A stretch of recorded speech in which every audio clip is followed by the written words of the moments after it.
Happy Christmas, lads. Merry Christmas, the boys. Best boys. So I'll be honest. I wanted to start. We always chat before we start the podcast, and Jimmy was just about to tell us about his outfit, and I wanted him to tell us about his outfit on the podcast. So I don't want to ruin the surprise, but you're looking fantastic, Jim. Have you done yourself up just for us? In theory, yes and no. So, as I said to the boys, the bottom half is pure tracky bottoms and my new Croc slippers, which we can get into later. Can we get into it now? Can we see the Crocs? Yeah. Crockies. But they've got fur in them. See the fur? Oh my God, lad. Listen, boys, I've got a confession to make. You got some, lad? The kids got me Crocs for Christmas. Oh, mate, how comfy are they? I bet you've been wearing them. Have you got them on? Oh, God. What has happened to you two? Oh, Jamie, hang on. Let me finish the sentence. There's no chance they're going on. They're the ones.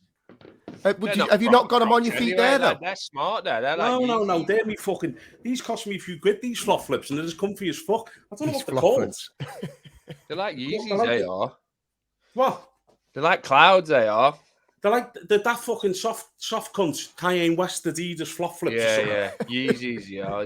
They're them. Jesus, yeah. Jeez, there was so many names that were getting said wrong there. I didn't actually know which one to pick. So you've got bottom half. So basically, you're doing a business room because I'm not going. And then I've gone for a shirt for the top half because we're off out this afternoon. We have our third Christmas day. So I've done my hair all nice and stuff. So I didn't want to put a jumper that you lift. Hang on, just let's stick to you've done your hair.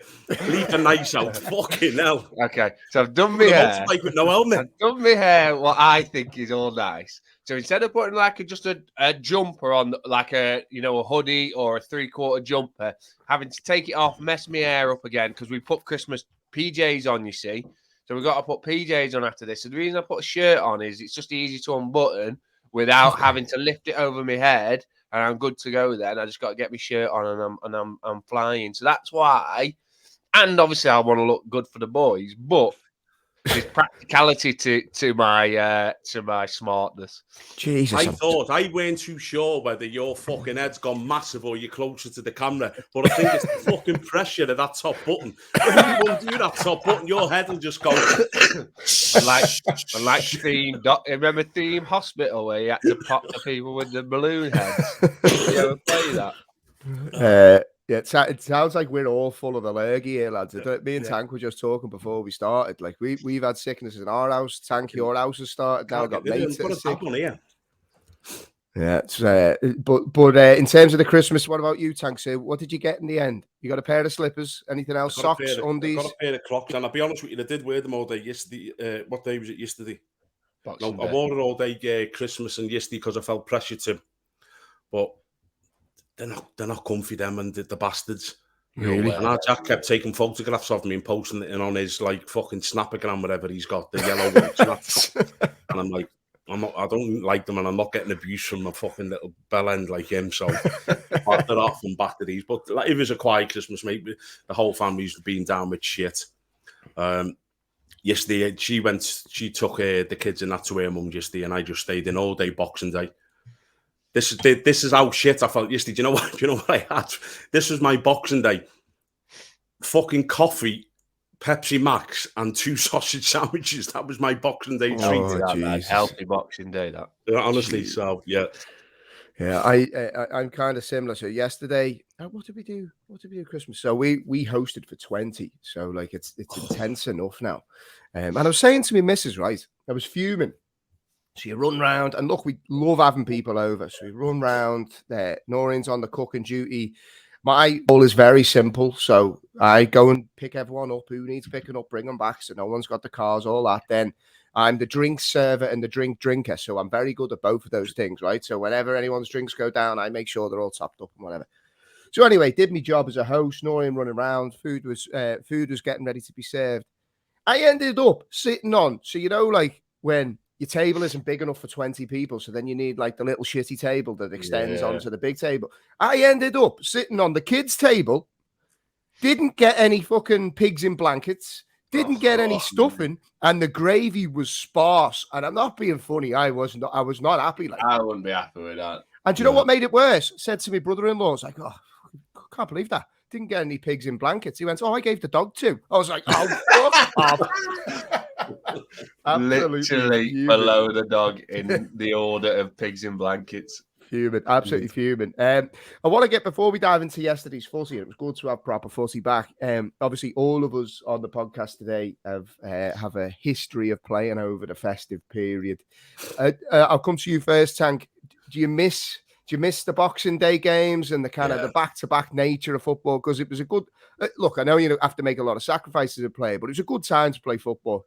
It was brilliant. Our Jack was asking me about that Christmas Day because it was fucking brilliant. Because he's out training now because he's got his plan. So they were allowed. I picked him up on a Thursday. I think it was a Thursday, Friday, Saturday, Christmas, Boxing Day, and then he's got to start today. He's out running now. So they've got the plan, and he was like, "I can't believe I've got like 3 days off. Then I've got to run." And I was like, "Fucking hell, mate." But we were talking about that, and it was I loved it. I was one of them that loved it. I loved going into training Christmas morning as well. You just go in, you'd have a bite to eat at home. Open a present. You'd normally train about 9 o'clock, and you'd be back home at 10:30. So it was, you'd have your dinner. Then I used to love it. Back then, though, we used to play a couple of days before Christmas. Then you'd play Boxing Day. Then you'd play the 29th. Then you play New Year's Eve. Then you'd have the FA Cup, which was always around my birthday on the 3rd of Jan. So we'd cram like fucking 6 or 7 games, and it was brilliant. Yeah, fucking brilliant. Were you allowed to, like, again, we're going back a little bit, like, was there any restrictions in terms of what you could and couldn't eat around that time? Yeah, they'd be like, have your Christmas dinner in like fucking sensible, not like go fucking ridiculous, like, and you wouldn't, we wouldn't be drinking or nothing back then, which we used to fucking drink quite. It was different to now, obviously, but yeah, we wouldn't be having a beer, but we'd have a Christmas dinner, but that's about it, really. And what about you, Jim? Because obviously, when we did it, we weren't getting huge sums of dough. So for us, it was quite a sacrifice. It was, because you don't get paid for Boxing Day, do you? That's a fucking thing. It's shit. You don't get paid per match. You get paid week to week. So Boxing Day was a bore. I hated it. Hated New Year's Day.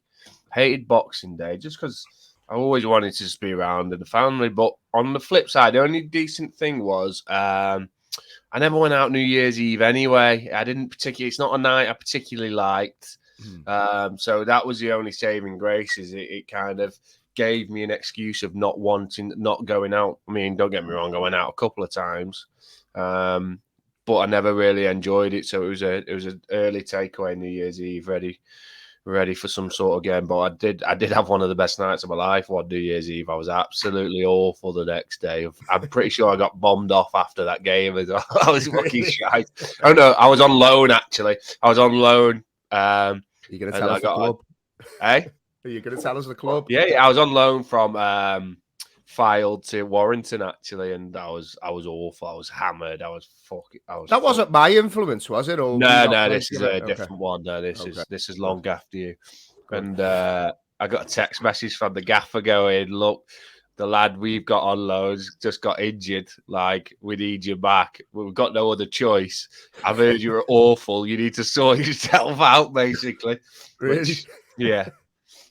I was building it was fair enough. It was fair enough, to be fair. I just have to make a quick point, right? So apologies to anyone. Obviously, now I live in Ireland, have done for the best part of 10, 11 years, and I've been getting a bit of stick for going back into old habits of calling it Boxing Day. So for any Irish listeners that I offend by saying Boxing Day, it's St. Stephen's Day. It's Stephen's Day over here. Boxing Day. Why is it? I don't know why it's called Boxing Day. What is Boxing Day? Josh asked me that yesterday. I have no idea. Do either of you two know? Not a clue. Fuck knows. Yeah. No idea. So is it not Boxing Day in Ireland? Is it something else? Stephen's Day. It's called over here. Stephen's Day. St. Stephen's Day. Yeah. It's easy for you to say St. Stephen.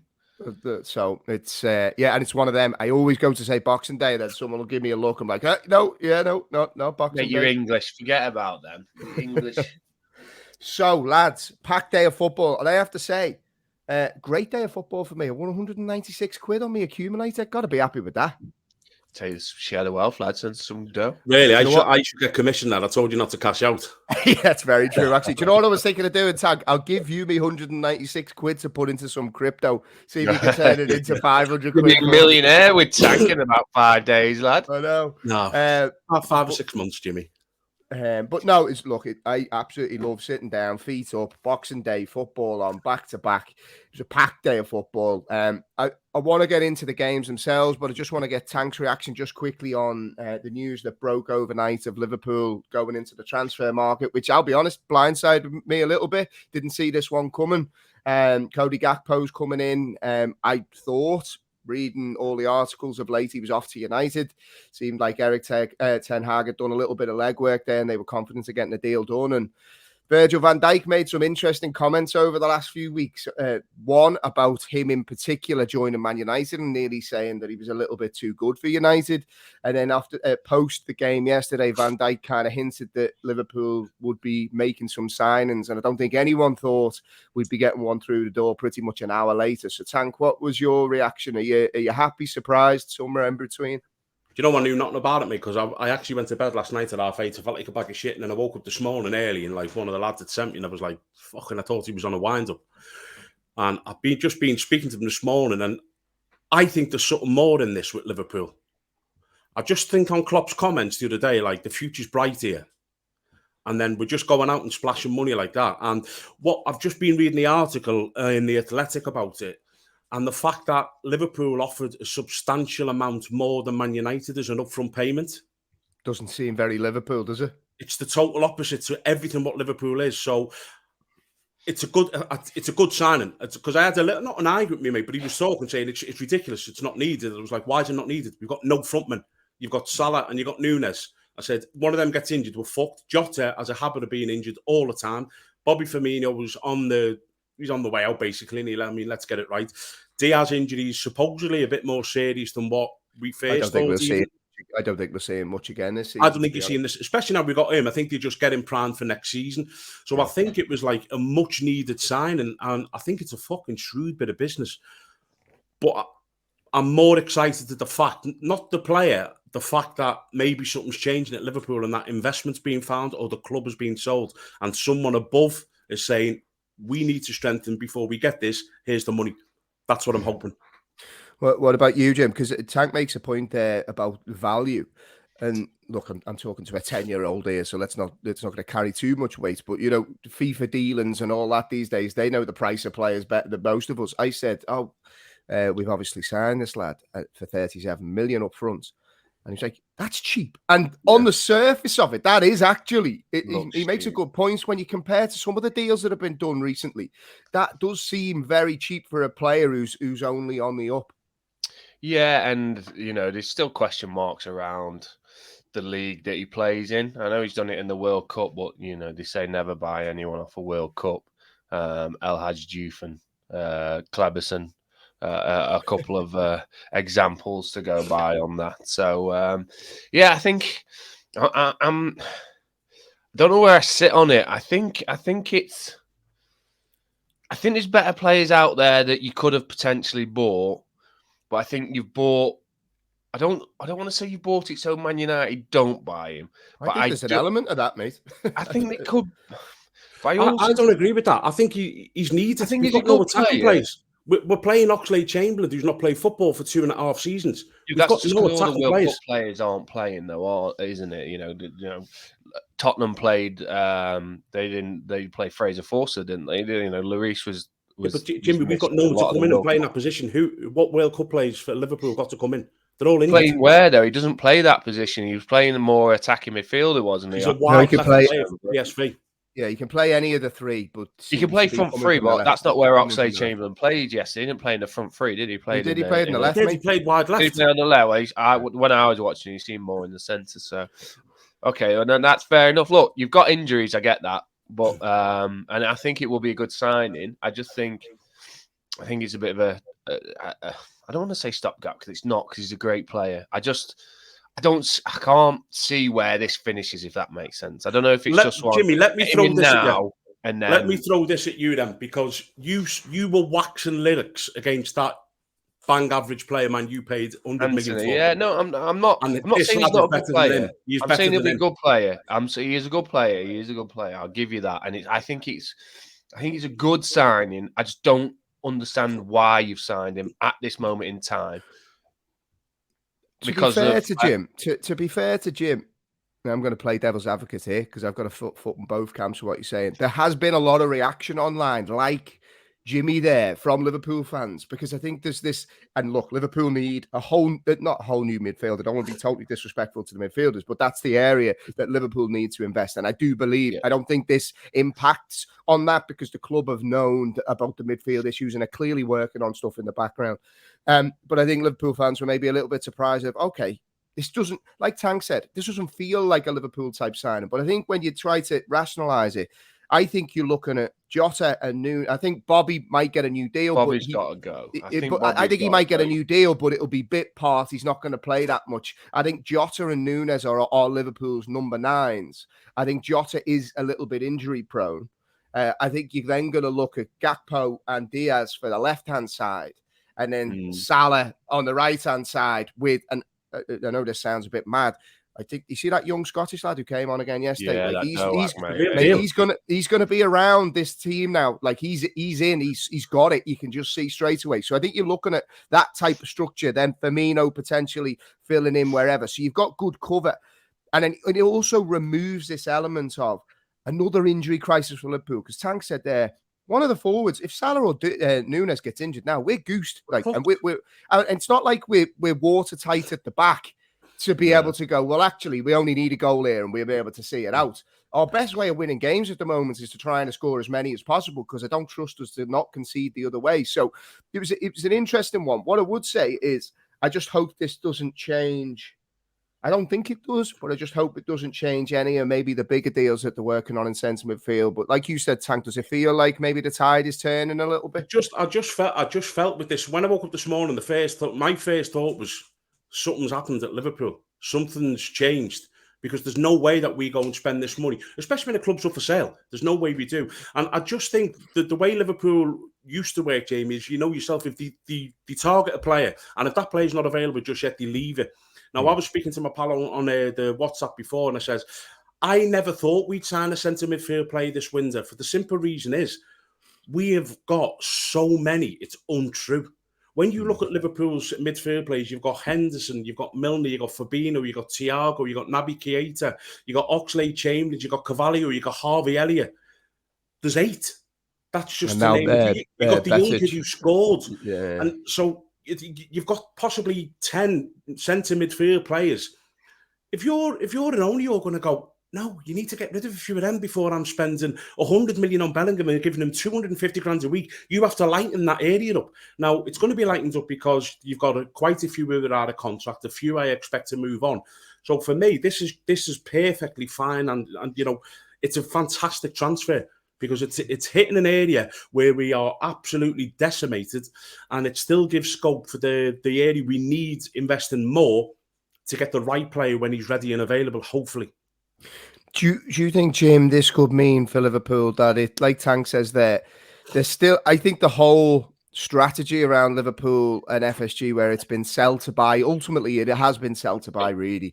They needed to get rid of a load of midfielders, COVID and whatever else happened. They couldn't get rid of those midfielders, which meant that they've carried a few now at the end of their contracts. Do you think it'll be, this is the one signing for the window now, and then they're waiting for, i.e., a Bellingham or a Fernandes in the summer? Possibly. I don't see the Bellingham one happening now, to be honest with you. I think that the word on the street is it's Real Madrid, and although it was that's coming from Spanish newspapers though. So no, don't get me wrong. It was he's heavily favoured. It was, but it was always coming from Liverpool, and then the tide changed quite a lot just towards the end of the World Cup, and I think it was Real Madrid. Due to the Zidane connection as well. I think Zidane's one of his idols. He had the old Juve Christmas jumper on, I believe, and so I don't think Bellingham to Liverpool's happening. So I think this is well, we had money maybe to spend, and now what else could we get? And this Gakpo transfer's turned up and probably blindsided Liverpool a little bit, but it's one of them where you go, I don't want to miss out just in case, because he's so young. You buy him for 40 odd million, and you'll still sell him for that if he's not great. You won't lose anything. But I think you need, like you say, with the contract up in the summer, I think that you need a blockbuster midfielder signing, and I don't think that's Bellingham at the moment. I'm open that's not going to be the case. I still have this funny feeling that Liverpool managed to get that deal, that deal done, as difficult as I think it will be. But Jamie, have you seen the leaks what's come out this morning about his contract for the summer? No. Bellingham, 60 million clause. You two woke me up this morning with your text messages. I've read nothing. I was trying to have a little lie in this morning, so I've not even looked at my favourite. Have you phone on loud? I haven't been on Athletic, so what have I missed? If there's a 60 million, it's in the papers, it's in the Daily Mail's done a big article on it, and there's a hidden clause, what they're saying is in Bellingham's contract, that he can leave for 60 million in the summer. Oof, Jesus. I'll send you the article in a minute. Yeah, is that in the Athletic? It's in the Daily Mail. Oh, okay. Well, you know me and the Athletic, mate. I don't want to be cheating on the Athletic now with the Daily Mail. No. Jesus, imagine that. That'd take some whopper contract to get him, though. You'd assume if there's not much of a transfer fee, it's like Haaland, you know what I mean? Yeah. Small transfer fee, but 900 grand a week. It's like, okay, yeah. But that'd be unbelievable. On the football side of things, Tank, me and you maybe disagreed on Liverpool's performance. I thought very good result. I thought they looked much better in the first half. I think their big players looked like they had more energy in the legs. I thought there was a lot more hunger, desire, could have scored loads more. Certainly not watertight at the back. I don't think you'll see Liverpool look watertight at the back for the rest of the season. So it's not something that I'm like. Don't get me wrong. I don't want us to concede goals, but I'm okay with us giving away the odd chance. I did feel like we looked a lot more like Liverpool in the first half. I think our legs fell off in the second half for whatever reason, and that was a little bit of a worry. Changes helped, but overall it was a big win. Where did you sit on the performance? I agree. It was a big win. I thought Villa should have been 3 or 4-1 up at half time. Villa missed sitter after sitter. Alisson made a really good save. You look at the two headers, what the Ollie Watkins had. They should have been 4-1 up at half time. And these were, for me, these weren't just half chances. These were as clear as you like chances. I thought Matip, I thought he was absolutely all over the place. I genuinely thought he was woeful. Ollie Watkins just sat in him and he could not handle him. It was a big result, and I thought we looked neat and tidy in midfield. But for me, I honestly, Jane, I thought we could have conceded. And I've watched the highlights back. If Aston Villa scored 8 goals yesterday, you'd have gone, yeah, they could have scored 8. Now I know what you're saying. Liverpool also had chances, and Nunez did. I understand that. But we're trying to get back up to the pinnacle and back near the top. And we're fucking... If we'd have got beat by Aston Villa yesterday, you'd have gone, to be fair, boys, they had the chances. Yeah. Do you know what I think? I think Villa had chances, but I think what's also sways it is, a lot of those were offside. It's this whole, okay, yeah, we look back and we put the hand up and then they give the late flag and it looks like you're under the cosh. Half of them we played I know it was tight, don't get me wrong, and there's an element of looking at, but a lot of them were offside. Look, we were under the cosh at times. I thought Matip looked, he's at the 6s and 7s, but I didn't see it like that.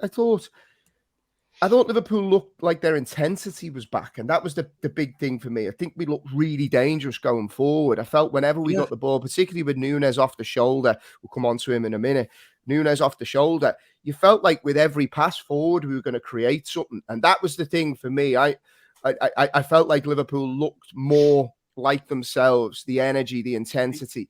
I fully agree with that. I thought the way we pressed as well was a lot more, but me as a defender, I'm looking and just thinking, fucking hell, the wide open. It's like what the worrying thing was, they didn't have to do anything particularly good to create a chance. It was balls in from wide areas, and we just weren't switched on. We were all over the place. We were, and you just think I thought we looked more, and you might think I'm fucking mad here. I thought we looked more solid against Man City, and we got beat 3-2 than what we did against Villa. I don't think Man City carved out as many chances early on. We could have been 4 down in 20 minutes against Villa, and I'm like, I know a couple of them might have been offside, but I mean, come on, I was open. He's had 6 weeks with them. The World Cup's been off. He'll drill them. He'll got them right. He's supposedly shown them all these clips of how we used to press. And then I just thought we scored early. And then I'm thinking, fucking hell. And then the second half started. And I'm like, we're fucking clinging on for our lives against Aston Villa. Yeah, no, second half was poor. Now, I read the first half slightly differently. I want to see Liverpool getting back to being super brave with the high line, and I'm okay. And I think that distorts these late flags. Do my head in for loads of reasons, but one of the things that it does my head in because it makes you feel like you're under the cosh, and everyone gets a bit panicked. And it's like, well, hold on, we just played the line perfectly. But Jim, what I want to come to you from a striker perspective on Nunez, yes, because again. Look, I'm not going to hide the fact that I really like the lad. He's certainly not the finished article. I'm not going to sit here with rose-tinted glasses and tell you he's the best striker in the world. I think he has the potential and all the traits to go on and be one of them, but he's not that at the moment. I just think he's exciting, fun, and I really enjoy watching him with the good and the bad. Yeah. Where do you sit on this with, in terms of Liverpool performance, but then in terms of Nunez? Because, again, there's articles getting wrote about him. There's clips of him missing I find the whole thing a bit mad. Yeah, it's a bit mad. So from Liverpool, I thought they were all right the first half. I thought they looked on top. But for me, I think Villa just looked defensively inept. I thought they were awful the first half, Villa. And then, like Tank said, I thought when Villa turned it on the second half, I thought you know, if they came back and won that 3-2, like no one would question the result because they were looking dangerous, and you were looking, but you were always catching them on the break. So this is my issue with Nunez, or not an issue, because he got in so many times. Like they were playing him through balls because you were sitting back a little bit second half because it looked like you were a bit nervous. I don't want to lose this game because we should be winning this game. So you seem to have dropped back a bit and sat in. But you were hitting them on the break every time. So balls through to Nunez, and he was through on goal. And he needs to be scoring them, because if that's how you're going to play as a team, sometimes he needs to get better at taking them one-on-one chances or getting through and creating chances for others. So the one significant one I remember is when he threw on goal, he's one-on-one with the goalie. I think he was offside in the end, which is fine. Look, he eventually got flagged offside. He should have just either gone for the goalie's legs, as in they shoot for the legs, don't they? Because keepers never keep their legs together. But he tried to square it, and I think Mings got that was the back one where you could tell it was in his head. It was playing. He didn't know what to do. He's like, shit, I'm in one-on-one. What do I do? So do you know what it was, Jim? It was identical to the one where he was through against City. Yeah. And he hooked it, and you could see. And I thought to myself as he was through, I was like, "Be brave, mate, and smash this. Yeah. Be brave and smash it. Hit the target." And he got to exactly the same. And it's nearly like he bottled it a little bit. He was like, "I don't want to make the same mistake, so I'll go the easy option." And even that, it wasn't a great pass. He kind of jabbed it into the floor a little bit. And it was a bad pass. Like all he had to do is fizz a pass across. And don't get me wrong, it was offside, wasn't it? So it doesn't matter, but. It does matter. Playing on his mind. Yeah, because he's there and you can see that. So I think if he gets that out of his system, because the balls through were unbelievable to him. There's one where I think can't remember which one it was, and he was one-on-one with Mings, and so the ball broke on the edge of the box, and it might have been TR. I can't remember, to be honest. And they played a lovely through ball, and he was through on goals, and a Rooney, someone at one-on-one with a keeper there, they score all day long, and it's probably a little dink, and I just think he needs, if he doesn't get that. It was Salah the through ball, and was it Salah? Okay, sorry. And then he pulled it with his left foot. And he went wide. So they're the goals where the top players will score them 9 times out of 10. So my worry for him is it will probably come. It will probably come. But the more he keeps missing, the harder that's going to get. Yeah. Where are you, Tank? Do you know this is only his 3rd season in proper football? You have to take that into consideration. He's been playing basically part-time football. And then he went to Benfica for 2 seasons, and he's had this is his 1st season. So this is his 3rd full season in football. In top flight football. Now, the develop he's got, you can see the development what he's got in his game. It's fucking absolutely terrifying, the development what he's got. You ask any defender, who would you not want to face in the Premier League? His name will be in the top 3 every defender in the Premier League. He's got pace, power, he's direct, he's good in the air, and it's not just got pace, he's fucking rapid. And without him yesterday, Liverpool don't win that game. Yeah, that's the big thing for me is people will look. He does need to. He's missed last 2 games. He's missed chances that he knows himself he should have scored. But I watch his movement, and he's always off the shoulder. He's on the blind side of the defenders. And I seen a stat yesterday. Right, I'm going to go in full propaganda mode here. This is from the Tactical Times on Twitter. Darwin Nunez has managed to convince people his final product stinks while contributing a goal or assist per game in his first 20 games for Liverpool. So that in any like that's you've new player, new club, big expectation, a goal or assist in his first 20 games for Liverpool, and that's wild. Imagine if he'd have took his chances. Do you know what I mean? Imagine if he'd have took his chances. So there just has to be an element of perspective, I think, with him at the moment. He's a young lad, and he should look. He's fucking. I think I messaged you in the group. He's the only football player where I watch a game and I'm like laughing, just going fucking hell.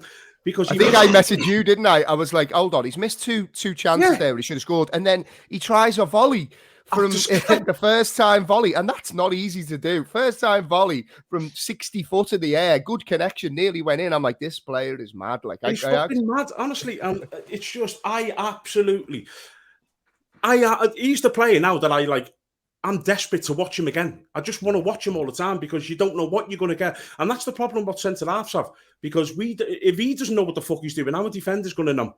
So, Jimmy. Eddie Howe, is Eddie Howe getting enough credit? Because I watched Newcastle yesterday, and I know Leicester are struggling a little bit, but I come away from that going, "Wow, okay." And when you look at it as well, Jim, right? And I seen something this morning on Twitter, right? And it was interesting. It was like, these are at the stage. So this was a City fan now. These are at the stage we were at when we were buying Bellamy and Adebayor. Imagine what they're going to be like in a couple of years. Like, they've not really bought, apart from Bruno, who I absolutely love in midfield. They've not, and maybe Trippier if you want. They haven't made like centre half is a good player. But it's not like show-stopping. You know what I mean? But Bruno wasn't show-stopping, mate. If you didn't know Bruno Guimaraes before, only reason I knew him was from FIFA. To be honest with you, and you pick up these players, and I thought Lucas Paqueta would have been better than Guimaraes, and Paqueta's done absolutely nothing for West Ham. So does he get enough credit? Pardon? Did he go to the World Cup? Yeah, Paqueta did. Yeah. No, like fucking Guimaraes. Bruno, he didn't play. I don't think he played much. He went, but he didn't play much. But he's probably the best midfielder in the Premier League at the minute in what he does. So let's look at some of the facts around Eddie Howe. He took Newcastle on when they're in the bottom 3, got them to the mid-table. He's overseen these transfers that have absolutely changed the way that Newcastle have played, and not gone and bought a Robinho like Man City did when they got all their money. He's absolutely changed Joe Linton into a world beater. And he's got the team second in the Premier League. Yes, they've got money to spend, but they haven't spent stupid money, have they? They've spent what a normal Premier League team would spend, 200 odd million on good players. The next stage is where, because it's going to go, Newcastle are good. I hope they qualify for the Champions League. I really do, because I'd love to see what players they bring in and how they then progress. And that will be the telling of Eddie Howe. I genuinely don't think he'll last that long, just because of the nature of the beast now. It gets a little bit too. It gets a little bit too big for him, and it's like, but he'll still. He hasn't got the reputation to keep it. Yeah, I do think that. I feel like he's the perfect manager for them now to get them on the first step. Yeah, as in transform the club a little bit, work with the type of players, but then when they start needing to compete in the Champions League, when these world champions come in, I think, and this is not anything to do with Eddie Howe as a manager. I think if things start to go slightly wrong, because at the minute he's on the crest of the wave, and if anything goes slightly wrong, I think they'll be cutthroat and go, right, we need a big name manager, which I hope they don't, and I hope he does really well. But from where he started to where he is now, Newcastle have been phenomenal, and I really do hope they'll get into the Champions League, and because I predicted it at the start of the season. Oh Jesus, there he is again. Tank. They have this nice blend of good at both ends. And that I think that's the thing. Like, they don't really give away that many goals. Dan Burn as well, to be fair. He's solid. Like, I'll be honest, when you look at England's defense going into the World Cup, I'd have been taking Dan Burn, because I think he's been absolutely flying, big, strong, imposing. I really like him. And he can I know play Harry as well. He can play. He can. But you've been impressed with him, yeah? I just think the whole I messaged into our group yesterday. The first 3 or 4 minutes, I was blown away by them. Yeah, what are we watching? Just like they just kicked off, and it was just like fucking cutthroat. Go after these from the off. Do you know what it reminded me a little bit of? I remember Liverpool under Brendan Rodgers, where it was like kick off, attack, blow them away in the first 20. These can defend. And the other kids, I can't remember his name, who's come through the ranks, because this is what he doesn't get credit for. Like Jimmy said about Joel Linton. What's the Longstaff? I mean, fuck me. He looks as good as anyone in football at the minute. Well, United were going to buy him, weren't they? United were going to buy him, yeah. I mean, he just looks, he's just protection. He just blocks everything, gets it, and just goes, there you go. My job's done. There you go. And I just think, I disagree. I think what Eddie Howe is showing these owners a new way. You don't just have to come in and just, let's get it right. You've got Chris Wood up front. They've got Chris Wood up front. Yeah, they haven't even got their star striker that they said. What's his name? Isaac. He's not playing. Wilson. And but they still look a huge threat. They fucking the lads who I can't even say his fucking name. The little fucking rapid Sam one. Maximilian. Yeah, he's not played for ages. Where's he? He's more injury prone than fucking Darren Anderson. In it's a shame because he's a great player as well. Oh, he's unplayable on his day, and but. They're a problem for everyone, and I don't think they're going away this season either. No one mentioned them, and they're sat there on Arsenal's shoulder now. So looking at the games yesterday, I watched the Spurs game, and like you, I think Liverpool are in a top 4 race, and I'm looking at the teams around them, and I don't think Newcastle will fall away. I think they have solid base. They have enough creativity, certainly with the players that they've got to come back into the side in the second stage of the season. And I just feel transfer window as well, by the way. That's a very good point. And I think I'm a massive believer that momentum in football can do strange things. And they just seem they have all the momentum and goodwill behind them. And I'm not saying it's going to be like a Leicester City all those years ago when they went on to win the Premier League, but you can see what momentum can do. And I just feel like everything is rosy around that club. Whereas I watched Spurs yesterday. And Spurs, they turned it around and got the result. I wasn't impressed, really. They just, I don't know. They don't seem the team to me. If I was to pick maybe one of the teams that are going to miss out, hopefully at the expense of a Liverpool, I feel like Spurs are probably going to be that team. And with Antonio Conte, drama's never too far away. You know what I mean? What would you say, Tank, watching, I suppose, that cluster of teams that are going to be fighting for that 4th place? Where do you kind of see it in terms of Spurs and those competing with them? Spurs are a funny one, because I watched the game yesterday and I never thought they were going to get beat, though, because they always seem to come back, don't they? They always seem to start shit and come back. But there's just Conte, for me, at Tottenham. He's moaning again this morning, and someone asked him about transfers, and he's already saying, "Well, this is the club. It's the club's philosophy. What they do. That's what they try and do." So you know, there's unrest already. It's like my missus gets mad once a month. You know what I mean? Just one. You're on a winner, mate. You're fucking flying. Lucky bastard, you. Yeah, and once an hour. My way, lad. I'll take that. But I'm not too sure that they're genuine top 4 at the minute. I'm just not too sure, but I will go on record. I still think Liverpool will fall short. Yeah, I still think we'll fall short. Oh, Jamie, can I just say something as well?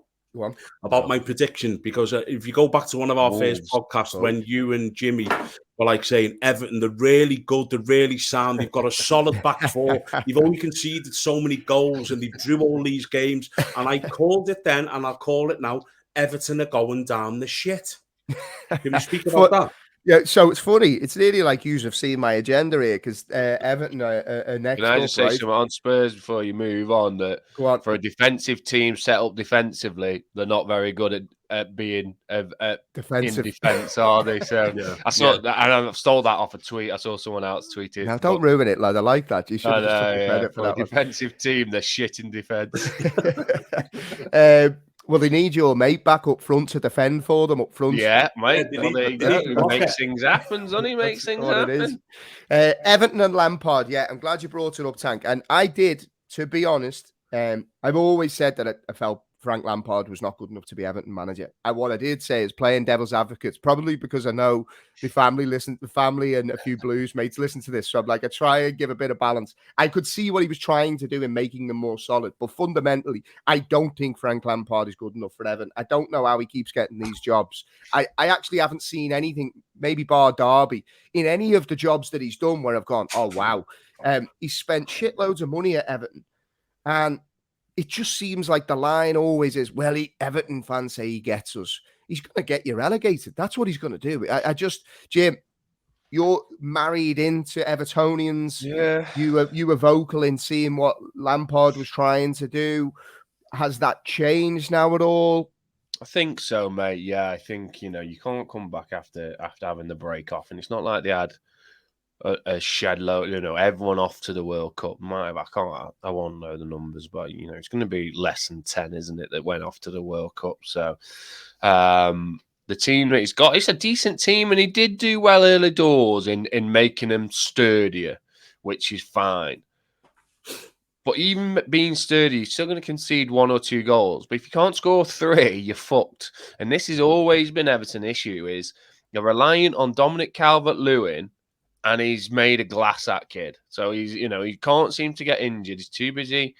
He hasn't been himself for a while, though. Even and he would have gone to the World Cup, Calvert-Lewin, if he was fit and playing and scoring, because he's a good player. But if you can't stay fit, you can't score goals. So it'd be interesting to see where they spend. They need another striker. And one that will, Mopé's not the answer. I thought he as I said, when Lewin is better and fit, I think Mopé drops into a number 10 role and becomes more provider as opposed to as a main striker. But if he's your main striker, you're struggling. They've got rid of Rondon, which he used to come on as sub, but I liken it to being in the bath and drowning and someone throwing you a toaster plugged in. Like, what's the fucking point? So they need a striker, but I think they're in trouble, mate. And I'll be very surprised if Lampard lasts to the end of the season. The only thing that will probably stopping it is he's on a decent contract and they won't want to pay him. You've said in the past, Tank, that you think Lampard, when he's maybe done better, is because he had Jody Morris with him, who you said was an excellent coach. What are the kind of murmurings that you're hearing around Lampard? Anything from those close to the club, or? Well, no, I mean, Jody Morris has got a phenomenal reputation for being as a coach in this country, like phenomenal, really, really top draw. And I think that Lampard, he had him at Derby, and then something went wrong at Chelsea, whatever, and he never took him with him. But let's just go back to Lampard. He spent a lot of money in the summer, a lot of money. Let's not disguise the fact he's just signed the lad who used to play from PSG. They've got him. They got the big tall boy Unana. Is it? He spent a lot of money on him. He's good. I like that Unana. But he's wasteful though. You can see he's kind of like a Nunez version in midfield. You can see that he has all the attributes to be a big, powerful midfielder. But I'm waiting for him to spark into life. Do you know what I mean? I look at his signings and I'm like, there's no thought process or logic why you've signed him. The kid they got from Burnley scored 2 goals in something like 120 Premier League games. So you got beat. And he got dragged off and got booed off as well. I agree with you. I'm just booed off at half time. They paid about 40-50 million for him. They went and signed 2 centre-halves from the lad from Burnley who decided, okay, he's a free. But if you're Everton and you want to go up a level, you don't sign them to a centre-half. They sign Connor Cody. Now, I'm looking at Connor Cody now, and I've seen the tweet from a mate of mine who's an Everton season ticket home and away, slaughtered him saying, what the fuck is wrong with the club? All they've got to do is pay Wolves £4 million for Conor Cody. And at any stage, they can do that. They can activate that any time. And he could have played yesterday, but they never paid it. So if they not got $4 million to pay it, so we couldn't play yesterday. But for me, Conor Cody, and I said this on the podcast when he first signed him, he can't play in the back four. He can't. He needs to play in the back three, and he'd be the midfielder, like the holding one there. He's good on the ball. I'm still not convinced by the left back they've got. I'm still not convinced by him. I think you can get at him. The young right back, I do think a lot of. And then you look right through the side, and they're just poor. They're poor all round. He spent over 100 million, and I think they look worse than last season.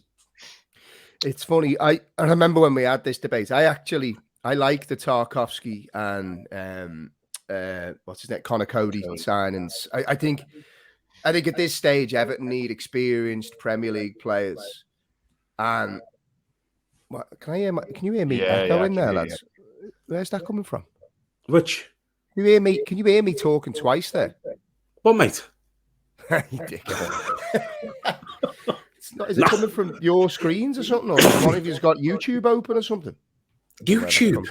Are we live on YouTube? Live on YouTube, lad. Did you not know that? Fucking hell, no. I'm only messing. No, we haven't braved that yet. We need to get to the 1,000 subscribers to do that.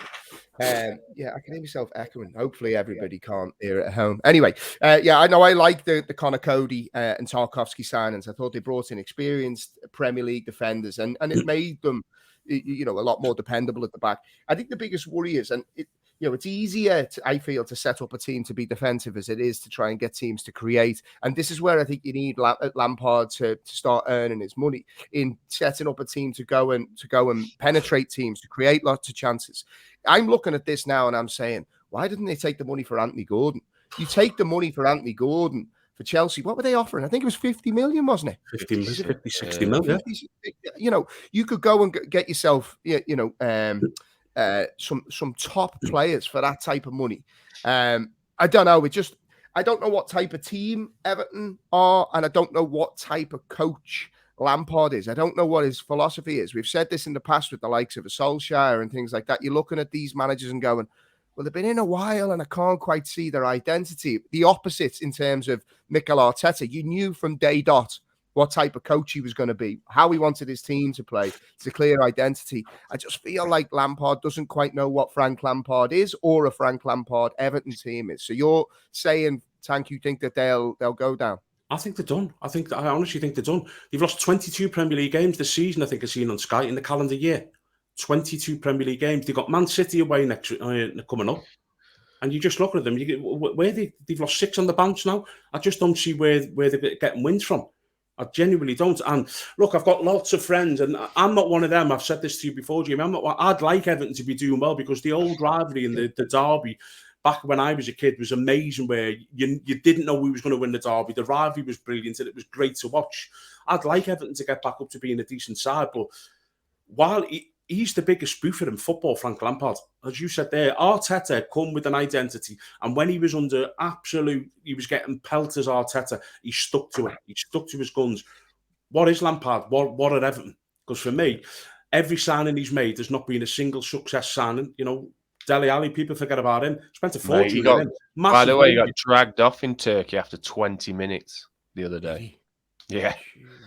That's a shame as well, by the way, what's happened to him. That is a shame. That is a shame. You know what? He's 26. Fucking hell. What a waste. 26 years old, I think. I saw it. Dragged off after 20. Scary.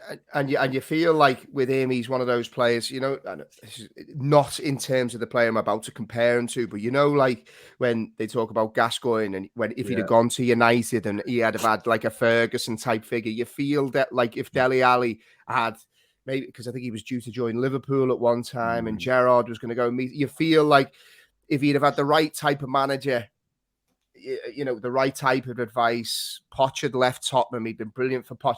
He just feels like he needs a certain type of manager to look after him, and maybe he's just not had that. It's been a shame to see.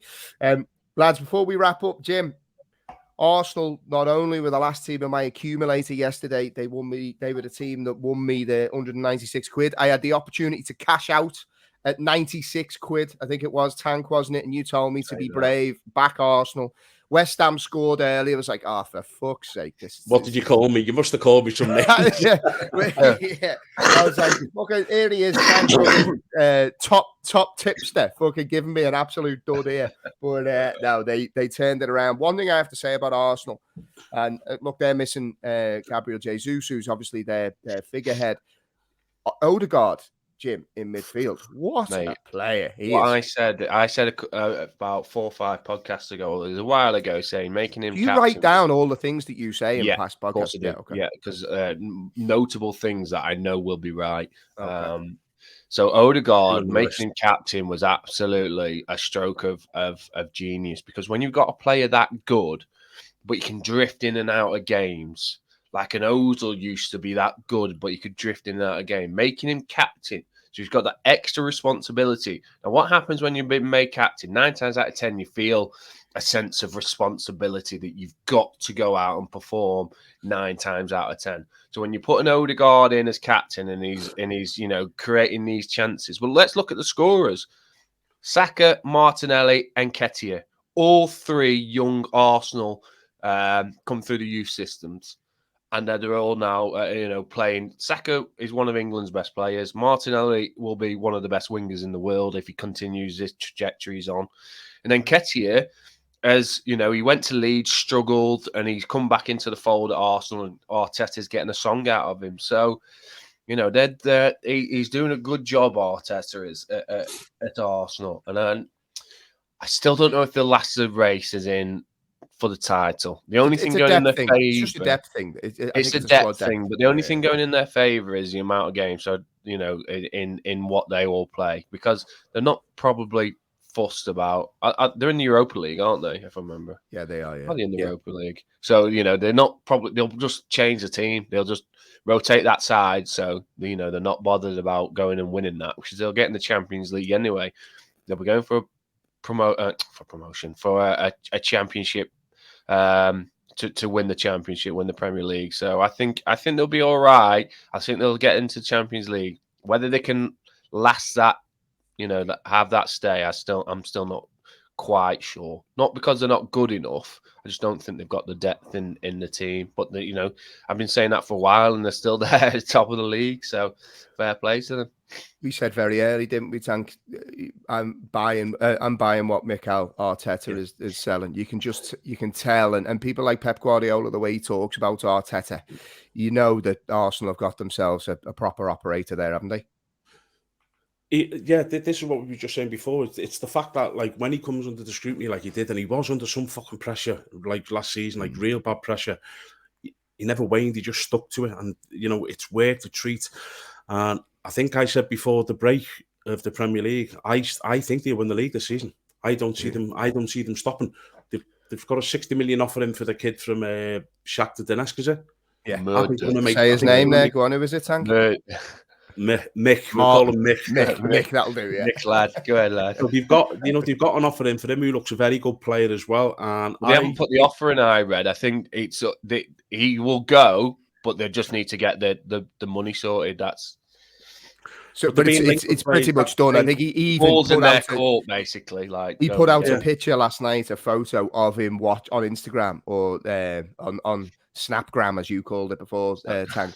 He took a photo of him watching Arsenal, so he's flashing his knickers. I think they just need to get the deal done. I just think that and I don't think that'll be the only deal he do. I think they're in the position now. Are they 7 points clear?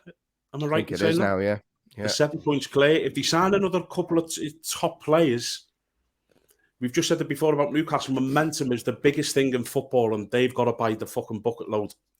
And you know what you've got to remember as well. And I was really surprised to hear Pep Guardiola say that this week, because he's never said it before.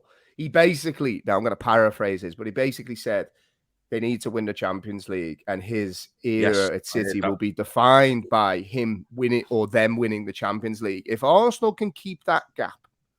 And we said this when Liverpool went on the march a couple of seasons back and the gap was there. There will become a point when City's focus will turn to the Champions League. So if Arsenal can just keep winning, I know that's easier said than done. And any Arsenal fans listening are going to realise now how difficult it is to stay with this City team, because there's just no let up.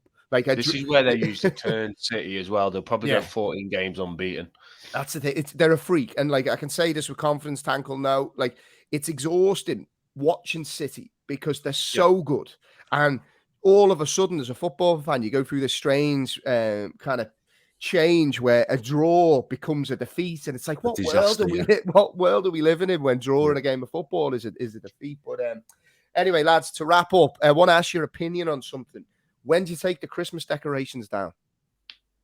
What's the rule in your house? Listen, she bought the fucking bulldog, that Reggie, a pig, a squeaking pig. And fuck me, he's nearly knocked the tree down about 4 times. So ours is coming down. Reggie's taking ours down daily. There's fucking balls all over the place. So ours is, I'll probably go down now and it's gone. It's gone. Job done. What about you, We Jim? get them down quite early indoors, mate, to be fair. Probably around New Year's Eve. But the outside ones stay up till about April. You're like that fella off National. You're like that fella off National Lampoons. We have a lot of lights we do, and I can't be arsed getting because they're up the house, and it's. I get just unplug them for the year. Just unplug them for the year. They're not switched on. They come off after January time, but they're still up there. But the problem with leaving them up is they get ruined. So each year I have to buy new ones. So it's just fucking costing me an arm and leg. But if I take them down, what I've realised is if I take them down, I don't have to buy replacement ones. I can start buying more new ones, so I can add to the collection. So they'll be coming down after January time.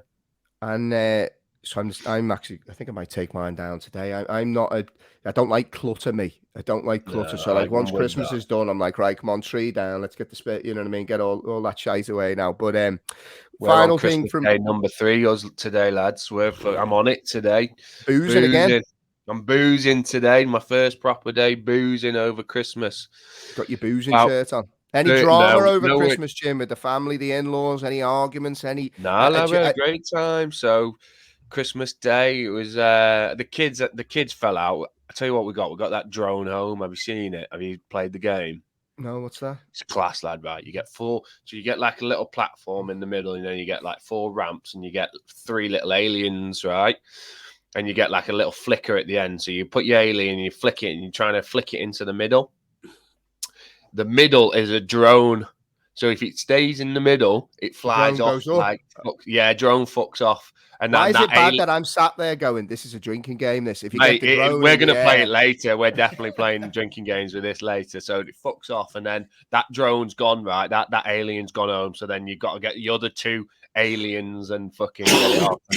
Anyway, there was arguments Christmas Day over drone home with the kids, but nothing major. But today's a big one. There's like 32 of us, maybe, if giving boyfriends and girlfriends from nieces and nephews come. So yeah, it's a big day today. There'll be a few political conversations. Have you noticed now these family parties? We don't get like that. We don't get like that. Shout out to my drinking partner Colin. He'll be with me today. Putting in a sesh. Tank, what about you, mate? I know you've got to pick up your mum, mate, so we'll keep this one brief, right? Any arguments in your house over the festive pit? You'd be a man for an opinion, I'd say, around the Christmas table. Yeah, but as you know on this podcast, lads, I think that people just fucking get to the fact that I'm always right, so they just nod. Yeah. Or just best easy to agree because it's futile. And do you know what I'd love to do? I'd love to play like charades with Tank or something. I'd say you'd be fucking hilarious. Play something like that. I'll tell you what we did play at Christmas, and it was it's an old game as well, but I've got fucking cold sauce. You know that thing that you put in your mouth? Oh yeah. You've sent us a few videos with that thing over the years. It's fucking brilliant. But we got it back out everywhere. We had a little go, and you want to get it because you got the fucking mouthpiece and it pulls your lips right apart. Yeah, we've got it. I can't remember the name of it. And you've got to say stuff like fucking. You got to read the card. Saint Maximan. Let's get Tank doing I'm going to send you the video trying to say his name of that in a bit. Right, lads, pleasure as always. I am off to go and take the Christmas tree down. So, Jimmy, have a good family party. Give me love to everyone. I'll send you some pics. Yeah, try not to get too giddy. That's naked sauna time for you. In the past. Certainly, there could be a sauna, a little dip in the cold swimming pool, but. Yeah, it'll be certainly eventful. We Be play good, lad. games. We have like quick. A lot Shut of up, our Jim. fans Jim, shut up. Tank's got to go and see his mum here. Tank's gotta go Trying play, mate. to wrap it got, up here. He's got an electric car, mate. Fast as fuck. Fucking loosen the button up and relax. Right, lads, be good. Tank, I hope everyone in the house feels better soon. And Take it easy, boys. everyone at home, enjoy the rest of the festive period. Let us know what you think of the show, and we will be back with you next week on the Boot Room Podcast. All the best. Take it easy, lads. Oh, he's gone. He's gone already.